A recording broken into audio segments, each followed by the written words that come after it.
You will hear a number of different recordings, and you will have to answer questions on what you hear. There will be time for you to read the instructions and questions, and you will have a chance to check your work. All the recordings will be played once only. The test is in 4 sections. At the end of the test, you will be given 10 minutes to transfer your answers to an answer sheet. Now turn to Section 1. Section 1. You will hear a conversation between an agent from City House Services and a customer who wants to have her house cleaned. First, you have some time to look at questions 1 to 4.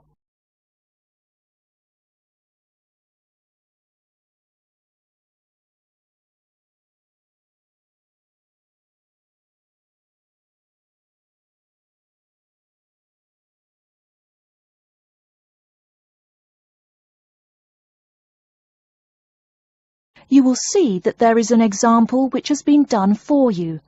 On this occasion only, the conversation relating to this will be played first. Good morning, City House Services. How may I help you? Good morning. I'd like to arrange to have my house cleaned. Certainly. I just need to ask a few questions. First, could I take your name? Yes, it's Barbara Hill. The woman says that she is Barbara Hill, so Barbara Hill has been written in the space. Now we shall begin. You should answer the questions as you listen, because you will not hear the recording a second time. Listen carefully and answer questions 1 to 4. Good morning, City House Services. How may I help you? Good morning. I'd like to arrange to have my house cleaned. Certainly. I just need to ask a few questions. First, could I take your name? Yes, it's Barbara Hill. Thank you. Next, is your house in London? Yes, it's in Kingston in southwest London. Okay, southwest London, and, what's the postcode? SW105. And what is the square footage and what rooms will be cleaning? The whole house is 268 square feet, and there is no need to clean all the rooms. I only want to have my bedrooms cleaned. Okay. How many bedrooms does the house have? 3 bedrooms. Oh no, sorry, we used to have 3 bedrooms, but we only have 2 bedrooms now. Are those single bedrooms or doubles? Doubles. Fine, 2 doubles. There's one more room which needs cleaning. It was used as a bedroom before, and now we have converted it into an office. I understand. 3 rooms have got to be cleaned. And are all of those rooms upstairs? Yes. Then downstairs we have a kitchen diner, conservatory and lounge. The kitchen diner is quite large and has the usual equipment: cooker with oven, refrigerator, cupboards and worktops. The conservatory has a lot of plants, but there's no need to take care of them. The lounge has a leather 3-piece suite and a large coffee table. Thank you. And do you keep any pets? Yeah, I really love keeping them. I've got 2 dogs and 3 cats. Okay, then if our staff come over to offer the service, please take your pets away. Have you looked at our service packages? Yes, I have one in front of me. Excellent. Before you hear the rest of the conversation, you have some time to look at questions 5 to 10.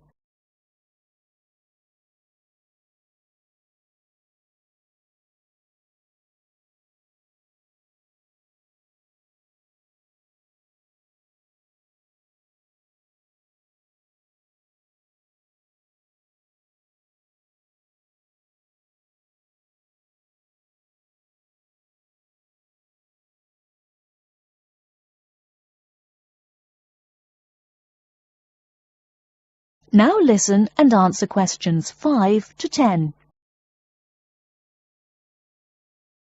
Any extra services you need? Switching bed linen, work in the garden, clean the glass in the conservatory, that kind of thing? No. Actually, replacing the bed linen, yeah, that would be good. No problem. I'll just make a note of that. How about curtains, mats and carpets? What would you like us to do with those items? The curtains. I'll have to think about that. I think we should have the carpets cleaned really well every quarter. Mats can just be done with the laundry. Of course. How about clothes? We can have our staff wash and iron them, or we can have them taken to a dry cleaner. Washing and ironing.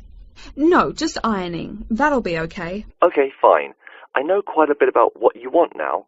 I should let you know that we're located on 12 Amy's Road. That's A-M-Y-E-S. And we work on from Monday to Sunday except Tuesday and Wednesday. Could you let me know when is convenient for you? Next Friday. No. Oh, that's no good. My son invites his friends over in the afternoon that day. Perhaps next Thursday or next Saturday? Let me check. Okay, next Thursday. When is it convenient for us to come over and provide the service? Is it okay if we come in the morning? Or we may come in the afternoon. It depends on your schedule. I'm okay with any time. Just give me a call to let me know you're coming before you arrive. Sure we will. By the way, how long will it take for the service? We usually work 1 to 3 hours for house cleaning, and the work will take 3 hours at most. And of course, if it takes more than 3 hours, you should pay extra for it. Fine. So, let me just do some calculations. That is the end of section 1. You now have half a minute to check your answers.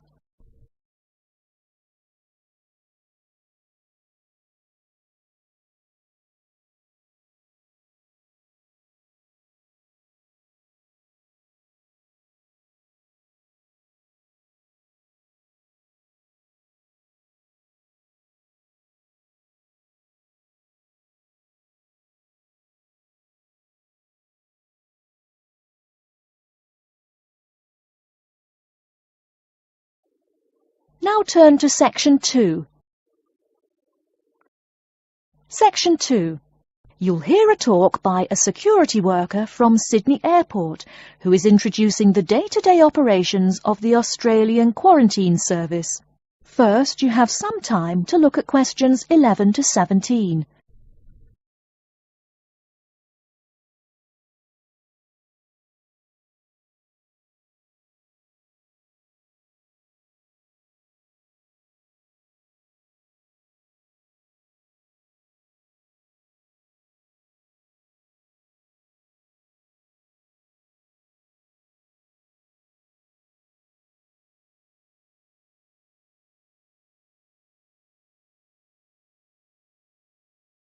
Now, listen carefully and answer questions 11 to 17. Hi everyone and welcome to Sydney Airport. Today I'll be giving you the inside information on the day-to-day operations of the Australian Quarantine Service here. We hope to provide you with a better understanding of why such heavy security regulations are necessary by educating you on how we operate and why we do the things we do. We're not here to try to persuade you to fly through Sydney Airport, though we hope you'll find your experience relatively stress-free and comfortable. First things first, our personnel. Can anyone guess how many people work at Sydney Airport? We have 200 alone working in Terminal 2, so can you guess how many in the whole airport? I heard someone say 360. That's getting closer. What? Did someone say 2,000? That's way too high. Sydney Airport actually employs 440 people. A lot, right? And about half of those employees work in security-related matters. Moving on to our not-so-human employees, let's come and see our favourite pooch, Milton. Milton is our best drug-sniffing dog on the force. He's friendly to most people. You can even come pet him at the end of our tour. Burnouts, beware though. He'll find everything. Notice that even though there are so many of us around him, Milton stays quite calm. This is the precise reason he was chosen for the job. Dogs that are chosen are not predisposed to sniff out different narcotics. That's something we teach them already. So here's a part of the airport most people never notice, the cargo transport terminal. This is where packages are shipped to and from. Normally we ship around 4,400 packages per month. In this airport alone, over 52,000 packages were shipped in and out over the past year. We ship to and from 170 different countries. Not bad, eh? Probably it will go up to over 72,000 packages this year. And despite over 100 flights in and out of here daily, the number of lost or delayed packages is impressively low. If you send your package through here, rest assured we'll get it where it's going. Let's move on to the area most of us are familiar with, the passenger terminals. In order to be allowed into this area, you must pass through security with your ticket and, if you're travelling internationally, your passport. If you're travelling domestically, you just need a legal form of ID. If you don't have those, you will not be allowed to pass through security and board your flight. During the security scan, your carry-on items will be checked for dangerous items such as weapons, sharp objects, and liquids that exceed our specified limit. If you attempt to pass any of the prohibited items on this list posted at the entrance, you are still allowed to board the plane, but you'll be given a warning and your item will be confiscated. Don't worry, we will not arrest you for having too much shampoo in your bag or anything like that. We also search your carry-ons and parcels for any perishable items. We prohibit the transportation of local vegetation and prohibit parcels containing any insects in them. You may or may not have learnt about this in biology class, but when some plants are introduced to a new environment, they spread wildly and wipe out the current species around it. It is important to control the introduction of new plants into an ecosystem, so we must prohibit the transport of any fertile seeds. So what happens to parcels containing possibly suspicious items? It's of course something we do not take lightly here. If an object passes through the scanner that appears suspicious in any way, it is separated out for manual search by a member of our trained security personnel. If an illegal plant or simple sharp object like a pocket knife is found, it is simply disposed of in our biohazard waste containers, and the package itself is returned to the sender, or passenger if it is for a passenger flight. More serious weapons are reported to higher authorities for investigation. Before you hear the rest of the talk, you have some time to look at questions 18 to 20.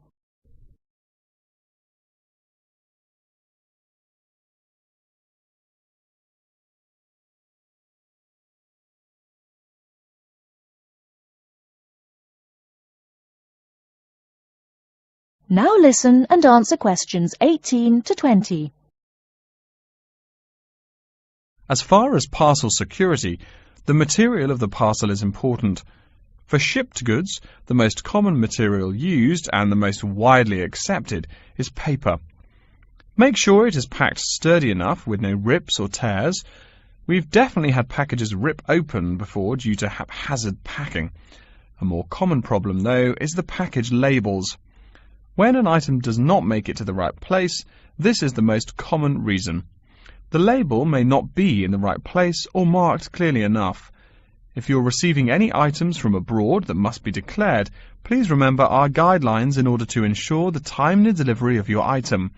Make sure it is packed correctly, and we ask that you notify customs between 2 and 10 days within the item's scheduled arrival date. OK, before we move on, are there any questions? That is the end of section 2. You now have half a minute to check your answers.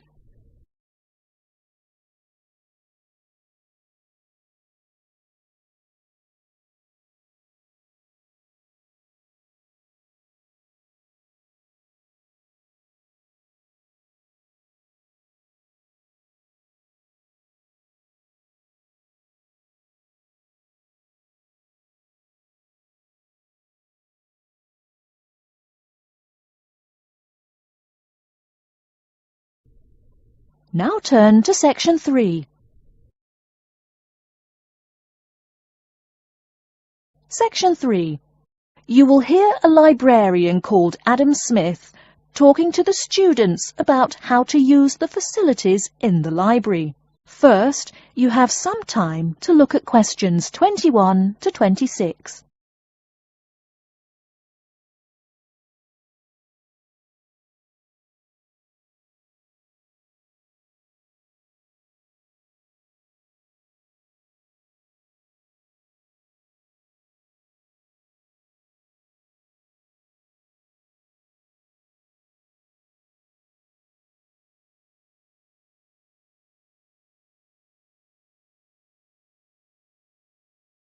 Now listen carefully and answer questions 21 to 26.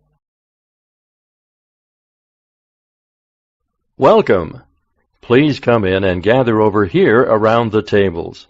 My name is Adam Smith, and I'm the librarian here. I'll show you around today and explain how to use these facilities. Hopefully, when I'm done with it, you'll know the ropes. And please feel free to let me know of any questions or concerns that you may have. Now we're at the gate of the library. Upon entering into the door, you'll find that the restrooms are on your left-hand side, and opposite them is a photocopy room. Many of you are wondering about the check-in and check-out process. What you have to do is go to the circulation desk, which is to the east of the photocopy room. The reading room is a really large area in the center of the library, just to the north of the circulation desk. I'm sure you won't miss it. If you're here to do research, this is where you should bring books to look through. However, if you're here to do any group projects or other interactive activities, I advise you to use one of the study rooms, which are just to the east of the reading room. Moving on to the southeast corner, we have the periodicals section, just next to the study rooms. We have a collection of different newspapers and magazines in this section. You can get last week's weather reports, or all the top stories 5 years ago. Our periodicals can be traced back 20 years to the time when our school library was built. Our first question. Yes. Can we check out magazines from the library? I'm sorry, but you cannot take any periodicals out of the library. You're welcome to read them for as long as you want while you're here, but you cannot check them out. I wonder if there is any place where we can get some food in the library. Do we have a store here? Of course. The Food Service Center is just meters away from the study rooms. It's on the northeast corner as you look at the map. The Food Service Center offers different kinds of snacks, though it's not big. Well, moving on along to the west, you will find the Video Resource Center on your right hand. We have educational videos and documentaries, as well as major motion pictures. We ask that you pay attention to the tag on the video that you pick up, as many of our documentaries are for on-site viewing only and may not be taken out of the library. To the west of the Video Resource Center is our satellite TV station. Here we stream the news from Channel 19 for most of the day. How many channels does it have? It does have nearly 200 channels, but we generally will give top priority to channels with some big events, like presidential addresses or other breaking news. During the coverage of the presidential debate, students will take a break from studying and flock to watch it. Last, but perhaps most important, is the inquiry desk. It's just on the left-hand side when you walk into the library, so it's impossible to miss it. If you have any questions about how to use equipment or where to find something, come and ask the assistant. Don't be shy, because that's what they're here for. Before you hear the rest of the talk, you have some time to look at questions 27 to 30.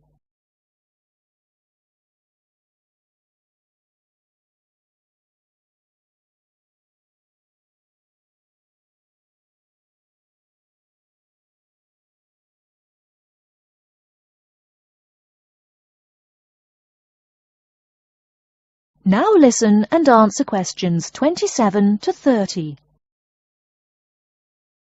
Speaking of questions, one of the questions we get asked is how to actually check out a book once a student has picked one out. If it's a fiction or non-fiction book, look for the pink and yellow checkout card inside the back cover of the book. You can also find information about the book on these cards, including its publishing date, genre, ISBN, and a log of dates it's been checked out before. Present this card to me or any library assistant, and we'll stamp it, and then the book can be kept for 3 weeks. You can find general information on a field of study by using one of our subject guides. We have them on paper here, but any of our computers will allow you to search within fields as well. What if the library doesn't have a resource we're looking for? Great question. I'm going to address that. Our library is a network with a number of other universities in the area. So if there is something you're looking for and it's available somewhere in the area, we'll be able to get it for you. However, there are universities which are not part of the network, so we do not share resources with them. If you want more information about the library and its resources, you'll find it in a labeled blue folder on my desk in the Enquiry section. Okay, so that's a lot of information all at once, and I don't expect you to remember it all. The most important thing is please be respectful of the staff, and if you need help with anything at all, come and ask me or one of the assistants. All right, any questions? That is the end of Section 3. You now have half a minute to check your answers.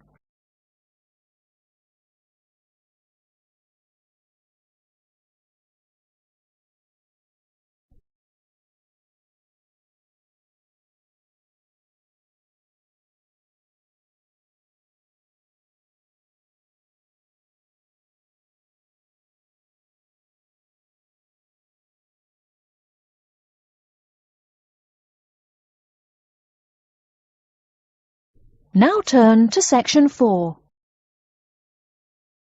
Section 4.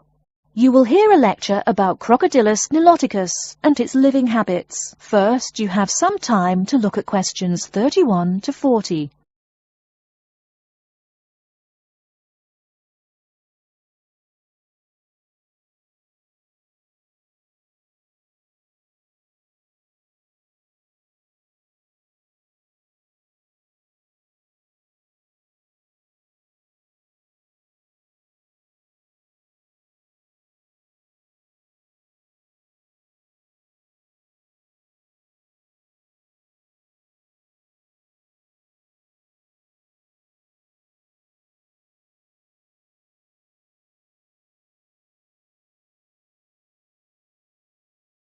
Now listen carefully and answer questions 31 to 40. Good morning.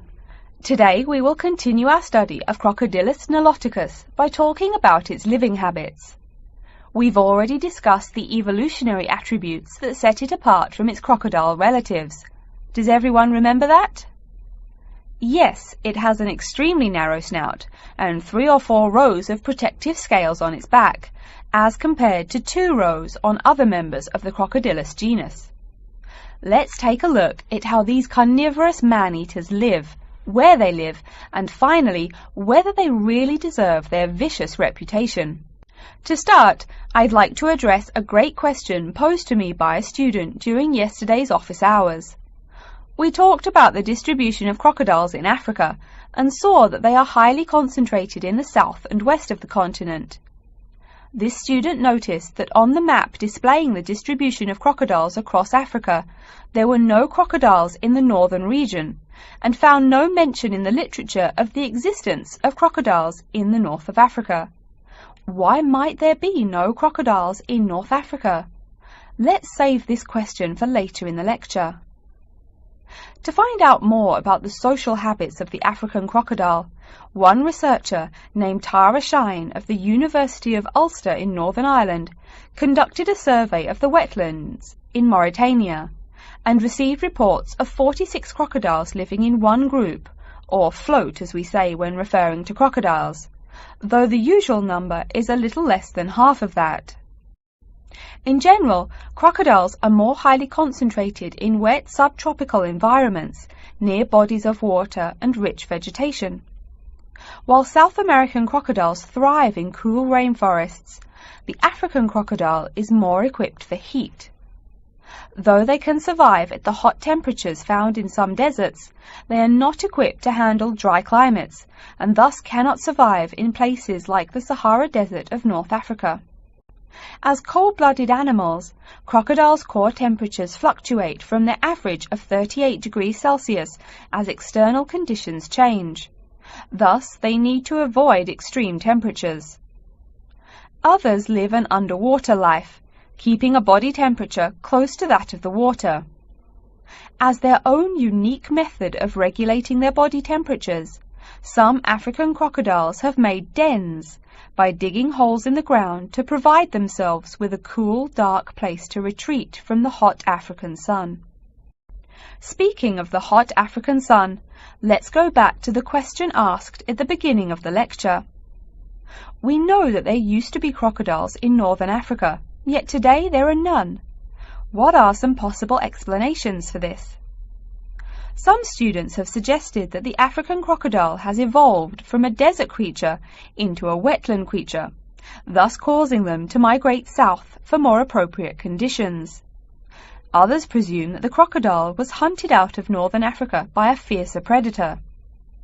While these are intelligent guesses, the real story is a little bit different. The key to this migration is that the Sahara Desert did not always cover the north of Africa. About 8,000 years ago, the land was fertile wetlands, perfect for breeding crocodiles. Over time, though, the area dried out and the wetland slowly turned to desert, leading the African crocodile to migrate south to the marshlands they call home today. Some crocodiles did, however, adapt to living in dry conditions.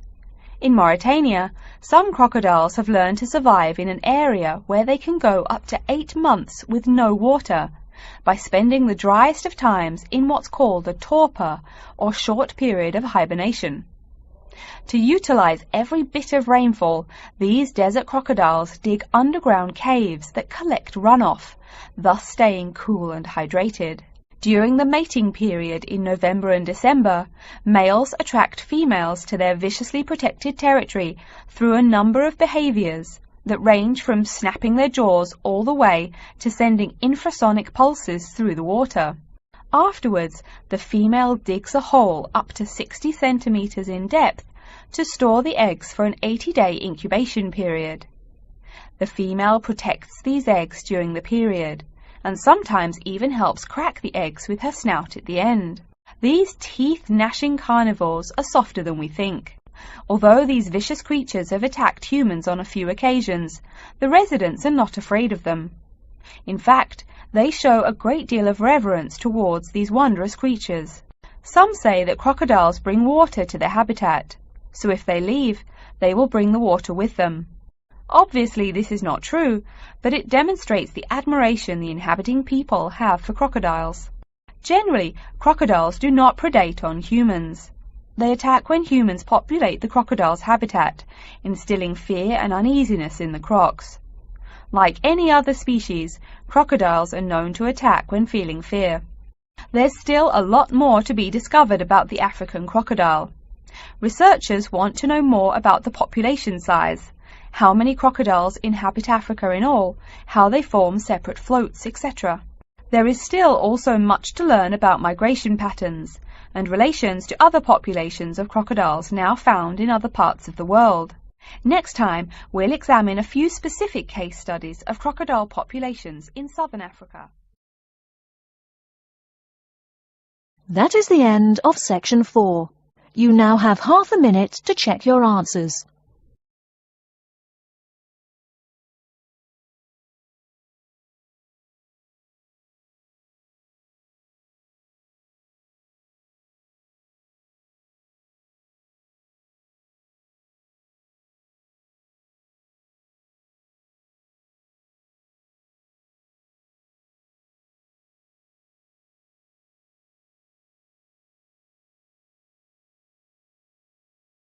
That is the end of the listening test.